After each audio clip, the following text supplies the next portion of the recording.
ഈ Hema commission report അതിൻ്റെ എന്താണോ അത് ലക്ഷ്യം വെച്ചത് അത് നടക്കുമെന്ന് എനിക്ക് തോന്നുന്നില്ല. നമ്മളിതിൽ ഒരുപാട് ചർച്ചകൾ നടത്തുന്നു, ബാക്കി സംഭവങ്ങൾ ചെയ്യുന്നു, വെറുതെയാണ്. പക്ഷെ എന്തായാലും ഇന്ത്യയിൽ വേറെ ഇല്ല, ഇത് കേരളത്തിലാണ് ഇങ്ങനെ ഒരു കമ്മീഷൻ സർക്കാർ വെച്ച് ഇതിനു വേണ്ടിയുള്ള കാര്യങ്ങളും സംഭവങ്ങളൊക്കെ ചെയ്ത് അത് സർക്കാരിന് ഒരു കയ്യടി കൊടുക്കേണ്ട ഒരു വിഷയം തന്നെയാണ്. ഈ കേസുകളൊക്കെ എവിടെ എത്തി നിൽക്കുന്നുണ്ടെന്ന് അറിയാം. അതാണ് അതിൽ ഏറ്റവും വലിയ കോമഡി. ഹേമ കമ്മീഷൻ റിപ്പോർട്ട് 2 ആഴ്ച ഞാനൊന്ന് യൂട്യൂബിൽ നിന്ന് മാറി നിന്നപ്പോഴേക്കും എന്തോരം വിഷയങ്ങളാണ് ഇവിടെ കയറി നടക്കുന്നതെന്നറിയോ. എന്തായാലും വീഡിയോയിലേക്ക് കിടക്കുന്നതിന് മുമ്പായിട്ട് എല്ലാവർക്കും ഒരിക്കൽ കൂടി സ്വാഗതം. 2 ആഴ്ച ചെറിയ ആനിവേഴ്സറി ഒക്കെ ആയിരുന്നു ഞങ്ങളുടെ ചെറുതല്ല, ഫസ്റ്റ് ആനിവേഴ്സറി ആയിരുന്നു. സോ അപ്പോൾ അതിൻ്റെയൊക്കെ ഒരു ട്രിപ്പും കാര്യങ്ങളൊക്കെ ആയിട്ട് പോകുമായിരുന്നു. അതുകൊണ്ടാണ് വീഡിയോസും കാര്യങ്ങളൊന്നും ഉണ്ടാവാതിരുന്നത്.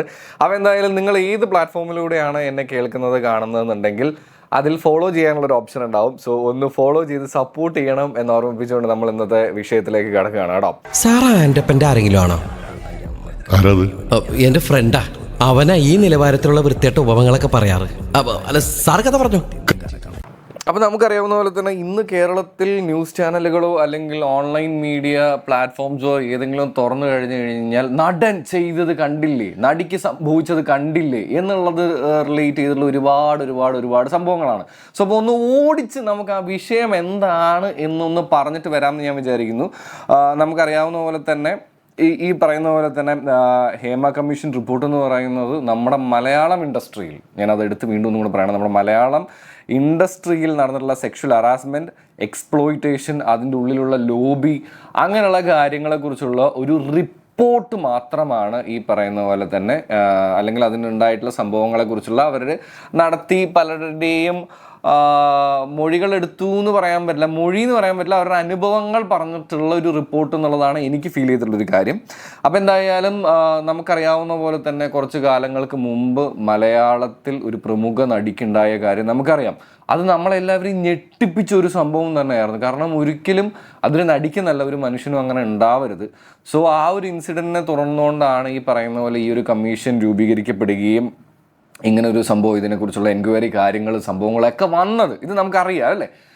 പക്ഷേ എനിക്ക് ഈ സംഭവത്തെ പറ്റി, ഇന്നത്തെ ചർച്ചകളെ പറ്റിയിട്ടും ഒക്കെ പറയാനായിട്ടുള്ള ഒരു കാര്യം എന്താണെന്ന് വെച്ച് കഴിഞ്ഞാൽ അതിന് വേറൊരു പെർസ്പെക്റ്റീവ് ഉണ്ട്. പറയാം. എൻ്റെ ചോദ്യം ആദ്യം തന്നെ ഈ വീഡിയോ കാണുന്നവരോട്, നിങ്ങൾ ഓണസ്റ്റായിട്ട്, അല്ലെങ്കിൽ ഇത് നിങ്ങൾ എന്നെ സ്പോട്ടിഫൈയിലൂടെയാണ് കേൾക്കുന്നതെന്നുണ്ടെങ്കിൽ ഓണസ്റ്റായിട്ട് നിങ്ങൾ മനസ്സിൽ തട്ടി ഒന്ന് ചിന്തിച്ച് നോക്കുക.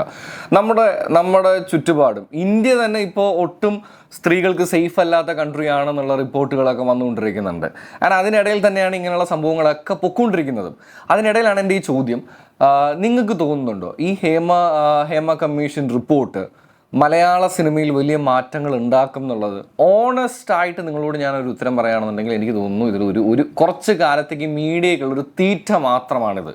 അല്ലെങ്കിൽ മറ്റെന്തൊക്കെയോ കാര്യങ്ങൾ നമ്മുടെ സർക്കാരിന് മറയ്ക്കാനുള്ള സമയത്ത് ഇതുപോലുള്ള എന്തെങ്കിലുമൊക്കെ ഒരു സാധനങ്ങൾ പൊട്ടിക്കാറുണ്ടെന്ന് എനിക്ക് പലപ്പോഴും തോന്നിയിട്ടുണ്ട്. അപ്പോൾ ഇതിലേക്ക് മാറും നമ്മുടെ ചർച്ചകളും കാര്യങ്ങളും. നമ്മുടെ പത്രം എടുത്താൽ, സോഷ്യൽ മീഡിയ എടുത്തു കഴിഞ്ഞ് കഴിഞ്ഞാൽ, TV ഓണാക്കി കഴിഞ്ഞ് കഴിഞ്ഞാൽ ഇത് തന്നെ കാണാൻ പറ്റുള്ളൂ. എന്തിന് നമ്മുടെ ഇതിനകത്ത് വരുന്ന ഓരോ പരസ്യങ്ങൾ പോലും ആ രീതിയിലേക്ക് മാറും എന്നുള്ളതാണ് അല്ലേ. അപ്പോൾ അതുകൊണ്ട് തന്നെ എന്തെങ്കിലും ഒരു വിഷയത്തിൽ ഒന്ന് കൺവേർട്ട് ചെയ്യണമെന്നുണ്ടെങ്കിൽ സർക്കാരിനുള്ള ഏറ്റവും അടിപൊളി പരിപാടിയാണ് ഇതുപോലുള്ള എന്തെങ്കിലും സാധനങ്ങൾ പെട്ടെന്ന് അങ്ങോട്ട് പുറത്തേക്ക് വിടുക എന്നുള്ളത്. പക്ഷേ അപ്പോൾ ഞാൻ പറഞ്ഞു വന്നതിൽ ആദ്യത്തെ പോയിന്റ് എന്ന് പറയുന്നത്, ഒന്ന്, എനിക്കിതിൽ വലിയ മാറ്റങ്ങൾ ഉണ്ടാവുമോ എന്ന് ചോദിച്ചു കഴിഞ്ഞാൽ സത്യം പറഞ്ഞു കഴിഞ്ഞാൽ എൻ്റെ മനസ്സുകൊണ്ട് എനിക്ക് തോന്നുന്നത് ഇല്ല എന്നുള്ളതാണ്. പക്ഷേ ആഗ്രഹം എന്ന് പറയുന്നത് മാറ്റം ഉണ്ടാവണം എന്നുള്ളതാണ്. കാരണം അത്രയും പേടിപ്പിക്കുന്ന സ്റ്റോറീസാണ് ഇപ്പോൾ പുറത്തേക്ക് വന്നിരിക്കുന്നത്. സത്യം പറഞ്ഞു കഴിഞ്ഞാൽ ഇതൊന്നും ഇതിനും അപ്പുറം നടന്നിട്ടുണ്ടാവും എന്നുള്ളത് നമുക്ക് എല്ലാവർക്കും അറിയാവുന്ന ഒരു കാര്യം കൂടെയാണ്.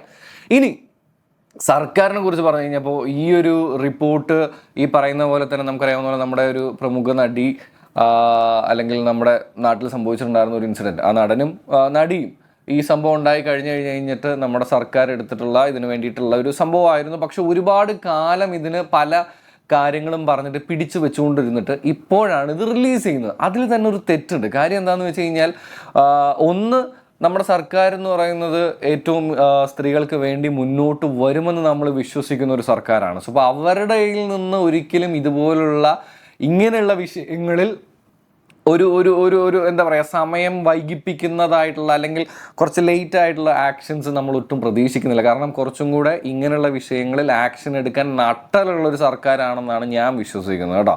അപ്പോൾ ഇത് ലേറ്റായി പോയത് ഒരു ഇച്ചിരി മോശമായിട്ട് എനിക്ക് പേഴ്സണലി ഫീൽ ചെയ്തിട്ടുണ്ട്.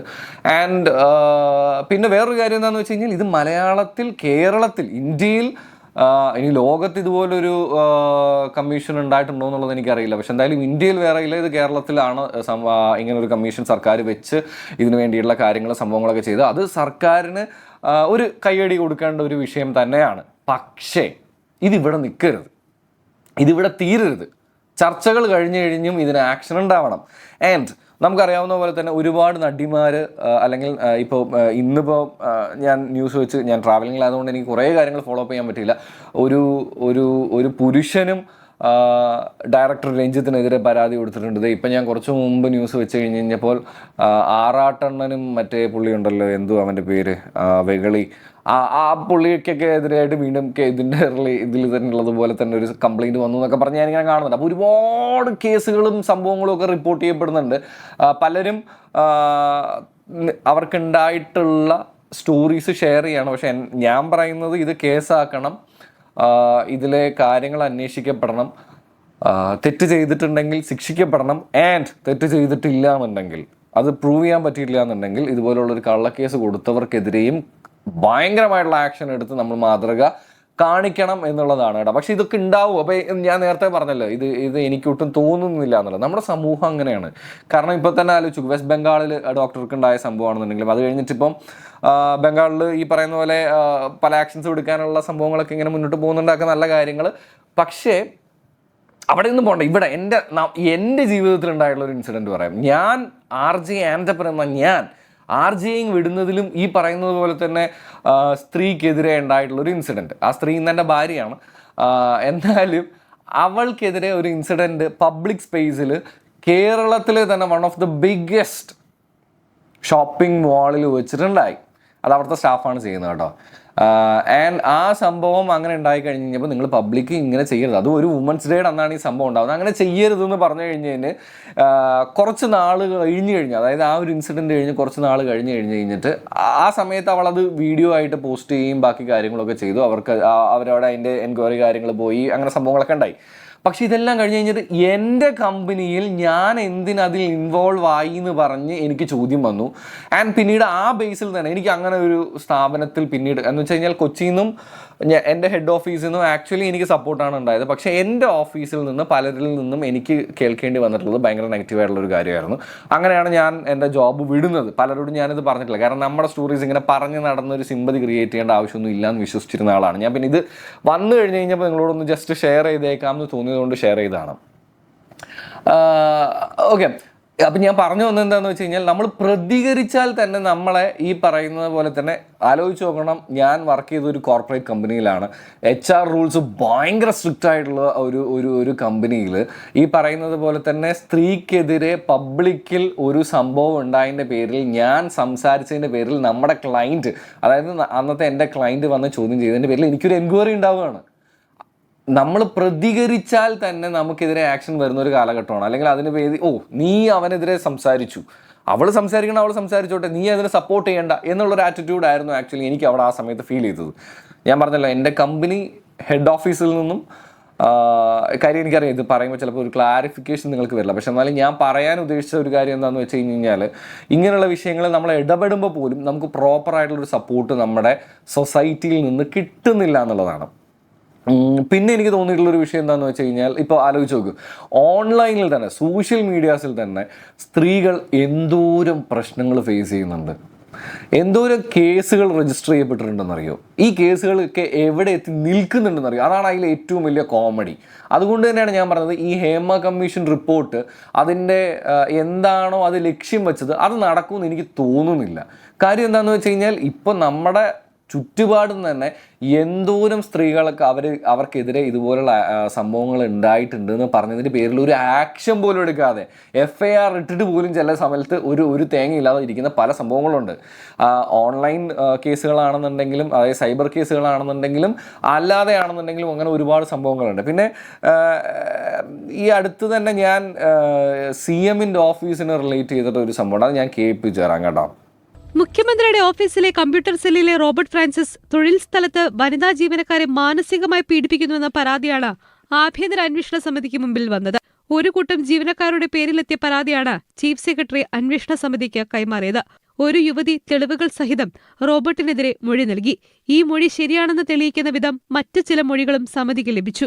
അത് കഴിഞ്ഞിട്ട് ഈ റിപ്പോർട്ട് വരുന്ന സമയത്ത് നിങ്ങൾക്ക് തോന്നുന്നുണ്ടോ ഇതിനകത്ത് വല്ല ആക്ഷൻ ഉണ്ടാവുന്നു? എനിക്ക് സത്യം പറയാലോ, ഇതിപ്പോൾ കുറച്ച് കാലത്തേക്ക് മീഡിയയ്ക്ക് ഒന്ന് ആഘോഷിക്കാനുള്ള ഒരു സംഭവം മാത്രമാണ്. ആൻഡ് പൃഥ്വിരാജ് പറഞ്ഞതുപോലെ തന്നെ ഇത് ഭയങ്കര വൃത്തിയായിട്ടൊരു സംഭവമാണ്. ഇതുകൊണ്ട് തന്നെയാണ് പല ഇങ്ങനെയുള്ള സാഹചര്യങ്ങൾ കൊണ്ട് തന്നെയാണ് നമ്മുടെ ഫാമിലീസിലൊക്കെ പലർക്കും ഇപ്പോൾ സ്ത്രീകൾ എന്തെങ്കിലും ഡ്രസ്സ് ധരിക്കുമ്പോഴാണെന്നുണ്ടെങ്കിലും പുറത്തേക്ക് കുറച്ച് ലേറ്റായി പോകുമ്പോഴൊക്കെയാണെന്നുണ്ടെങ്കിലും ടെൻഷൻ കാരണം പറയുന്നത്. ഞാൻ അവരെ കുറ്റം പറയല്ല. ആൻഡ് അവരെ അങ്ങനെ ചിന്തിപ്പിക്കുന്നതും ഇതുപോലുള്ള ഇൻസിഡൻസ് തന്നെയാണെന്നുള്ളതാണ്. എന്ന് പറഞ്ഞാൽ അത് ശരിയാണെന്നുള്ളതല്ല കേട്ടോ. ഇങ്ങനെയുള്ള ഇൻസിഡൻസ് വരുമ്പോൾ സ്വാഭാവികമായിട്ടും ചിലർക്ക് അതിന് പേടിയുണ്ടാവും. ഇപ്പം ഞാനിതെല്ലാം കേൾക്കുകയും കാണുകയും ചെയ്യുന്നതുകൊണ്ടാണ് ഞാൻ ഇങ്ങനെ ഒരു സംഭവം ഷെയർ ചെയ്തത്. എന്തായാലും എനിക്ക് ഇതിൽ പറയാനായിട്ടുള്ളത്, നമ്മളിതിൽ ഒരുപാട് ചർച്ചകൾ നടത്തുന്നു, ബാക്കി സംഭവങ്ങൾ ചെയ്യുന്നു, വെറുതെയാണ്. ചർച്ചകൾ വേണം, ശരി തന്നെയാണ്. മാറ്റങ്ങൾ വരണം. മാറ്റങ്ങൾ എന്ന് പറയുന്ന സാധനം വന്നാലേ ഈ ചർച്ചകൾ കൊണ്ട് കാര്യമുള്ളൂ.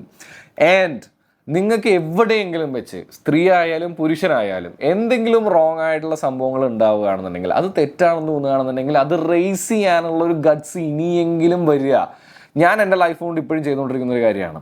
ആൻഡ് അത് കഴിഞ്ഞിട്ട് ഇപ്പോഴും എന്നെ ടാർഗറ്റ് ചെയ്തുകൊണ്ട് ഇത് ചെയ്യുന്നുണ്ട്. ഇപ്പം ഞാൻ 2-3 ഇൻ്റർവ്യൂ ഒക്കെ പോയ സ്ഥലത്തും എൻ്റെ ജോബ് റിലേറ്റ് ചെയ്ത സ്ഥലത്തും ഒക്കെ എന്നെ പ്രിയപ്പെട്ട ഒരാൾ വിളിച്ച് പലതരത്തിലുള്ള നെഗറ്റീവ്സ് ഒക്കെ പറയുന്നുണ്ട്.